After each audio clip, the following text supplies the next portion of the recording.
Hello everyone, welcome to the third session of R programming. In the last session, we have seen the data structures like vectors and list, and we perform few operations on those data structures. In today's session, we will learn about the matrix, data frame, and factors. So let's start with matrix. Matrix is a collection of data elements arranged in two-dimensional rectangular layout. So I want to create a matrix of 2 by 3 or 2 by 2 or 3 by 3. So I have to specify, this is the basic syntax of creating a matrix with a vector. Vector will have all the elements of that matrix, and n row is the number of rows that matrix will have. N column will be the number of columns that matrix will have. By row is false, means that we are populating the rows. We are populating this matrix by columns. If we say by row is true, it indicates that the matrix should be filled by rows. Now let's perform few operations on matrix. First we'll create a matrix and perform few operations in RStudio.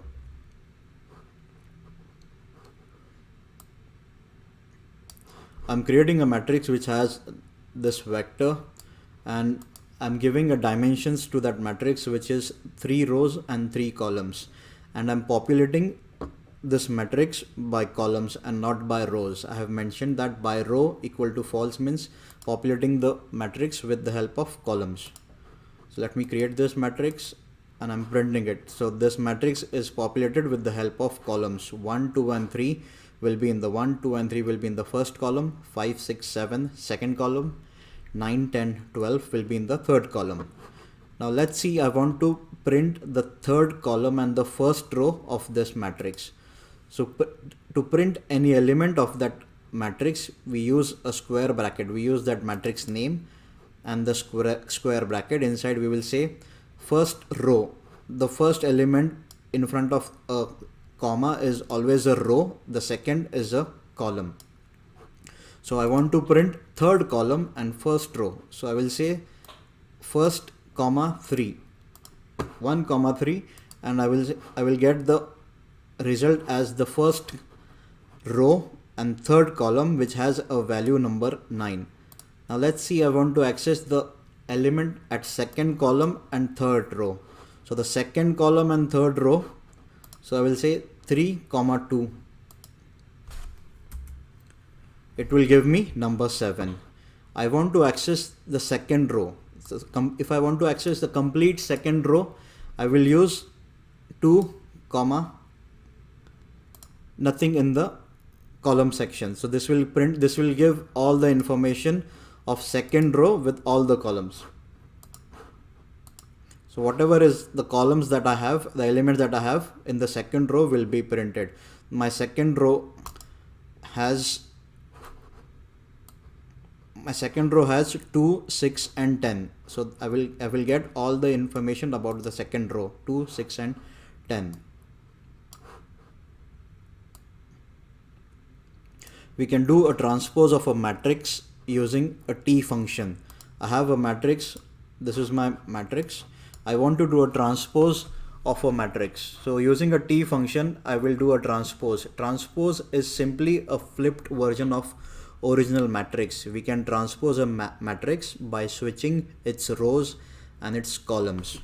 So using T function, I can transpose the matrix. So the rows and columns are flipped in my transpose. Moving forward, I am creating two new matrix 1 and matrix 2. Now we will see the operations that we can perform on these two matrices. So my matrix 1 has this value 1, 5, 3, 7. My matrix 2 has this value 2, 6, 4, 8. Now I want to do addition of this matrices. So I will say matrix 1 with plus matrix 2, and I will assign this to matrix.add. This way I can get the result mat.add. I will get the addition of these two matrices. Similarly, I can do a subtraction of the matrix using a subtract sign, and I can assign that value to mat.subtract, and I will see the result of that subtraction. I can perform such operations like addition, multiplication and division with these two matrices. Moving forward, we will see what are arrays. An array in R can have one or two or more dimensions. It is simply a vector which is stored with additional attributes giving the dimensions and optionally names for those dimensions. Let's perform few operations. Let's create an array and perform some operations on arrays. I'm creating an array with 3 by 3, that means 3 columns and 3 rows. This way I'm giving an array a vector ABC XY Z and dimensions 3 by 3. So it will create an array, a 3 by 3 dimensional array, and which will have a value ABC XYZ randomly. Say I want to create an array of 2 rows and 3 columns. In the same way, I can create an array with the different dimensions ABC, ABC, XYZ, XYZ. Now I want to create 2 sets of an array.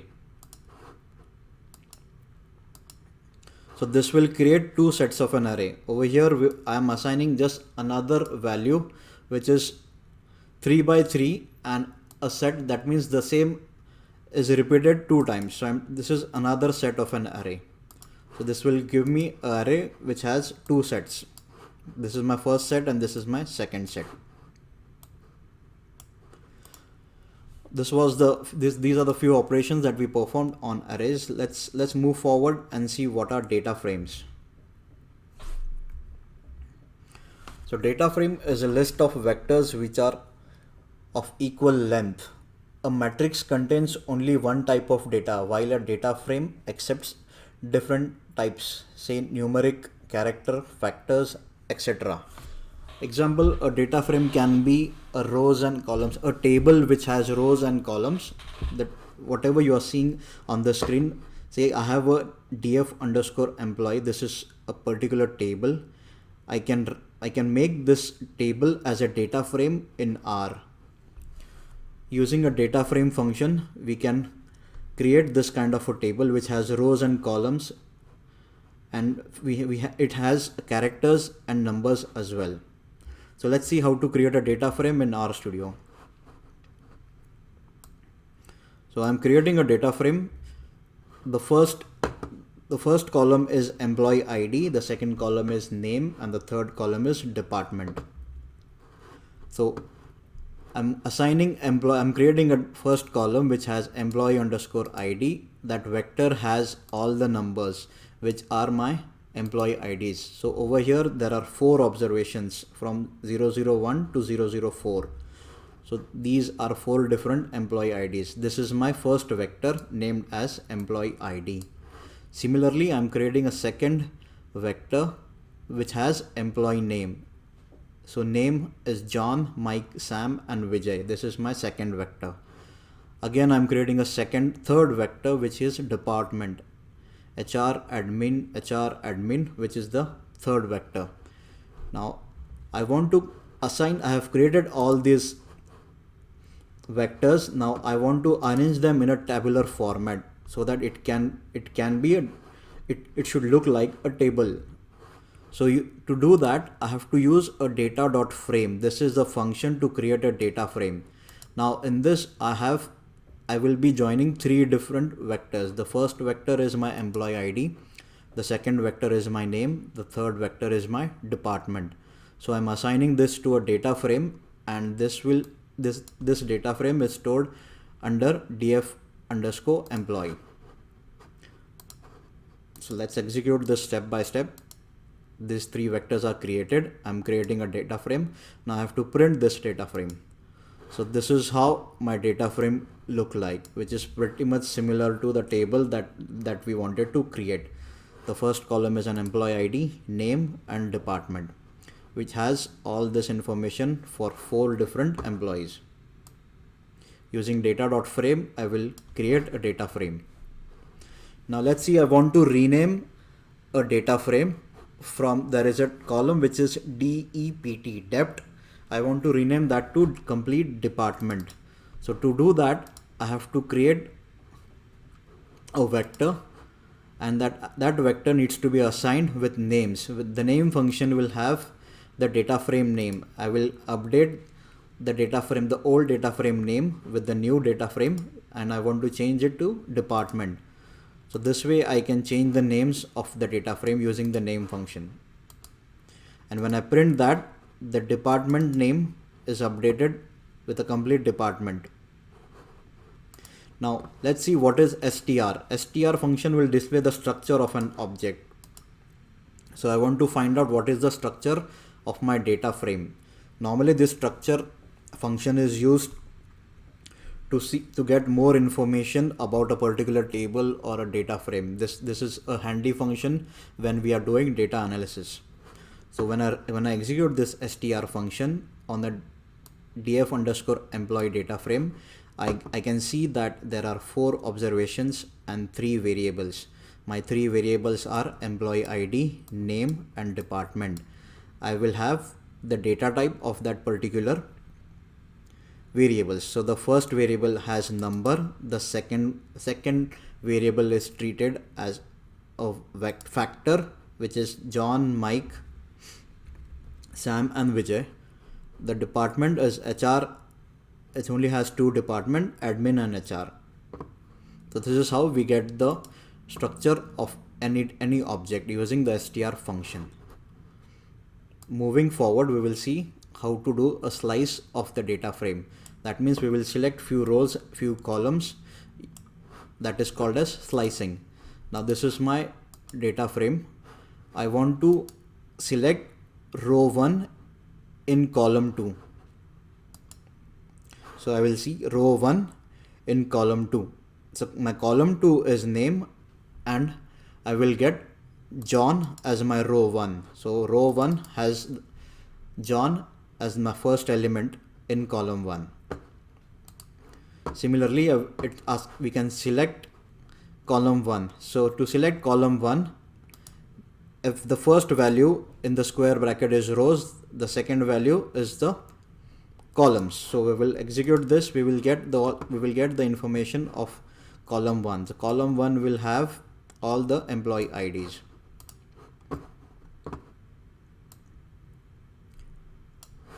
Slice with column names. I want to get the information. I want to select only particular column names in this data frame. Say example, I want to see what are the different names and departments of the employees in the employee table. So using this combined function of name and department, I'm executing all these 2 columns of this particular data frame. So I will get all the names and the departments of this employee table or the employee data frame. Now let's see how to add a column to a data frame. Now we want to add salary as a new column in our original data frame.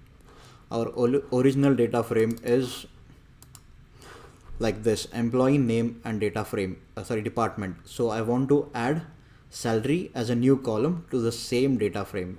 To do that, first I will create a vector of salary which has four different salaries of different people or different employees, and I will assign that to a salary.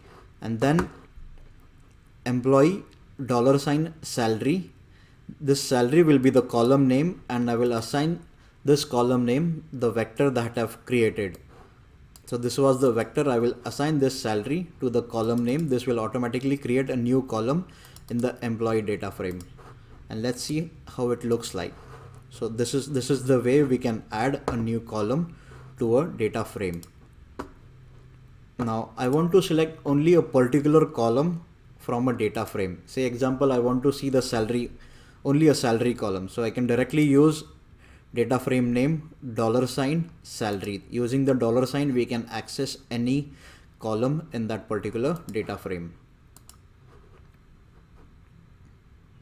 Now let's see how to do a subset of data frame on basic conditions. Say like we have to perform a query where we want to find out the names of the employees where salary is greater than 4,000. This is the normal SQL query.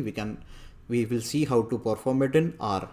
So I'm using a subset function. Subset function will do a subset of this data frame. This is the data frame name. I'm applying the subset function on the column salary, and I'm applying the condition where salary is greater than 4,000. Now in this data frame, I found out only 2 people have salary more than 4,000. This is my original data frame, which has 4 entries, 4 observations, and from this only 2 people have salary more than 4,000, John and Vijay. So after executing this query, I found out that John and Vijay has salary more than 4,000. So these are the basic operations that are performed on data frame. Now let's move forward and let's see what is factor.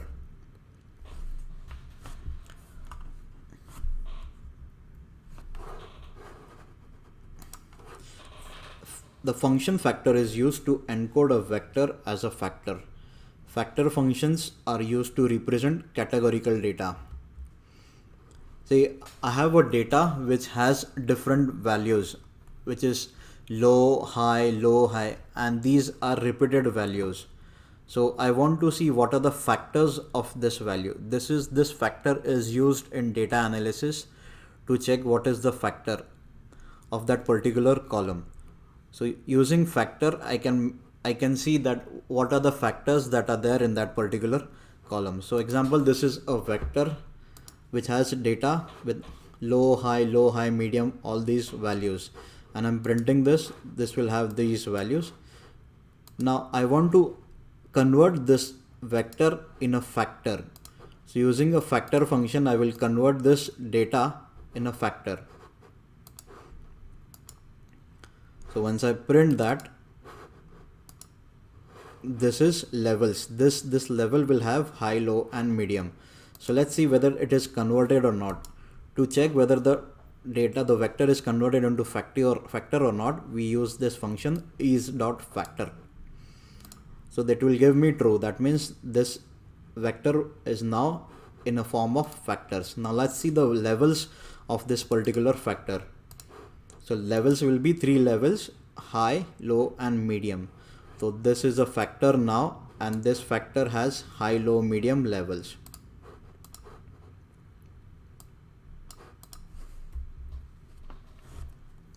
That's all for today's session. Hope you find it interesting. In the next session, we will see how to work with the built-in data frames like empty cars and perform some operations on this data frame. And next, we will see how to load Excel and CSV files in the R environment and perform some basic data analysis. So stick around and we will see you in the next session. If you like my training sessions, please subscribe to my channel and don't forget to press the bell icon to get the notifications of my new sessions. This will support and motivate my channel. Thank you.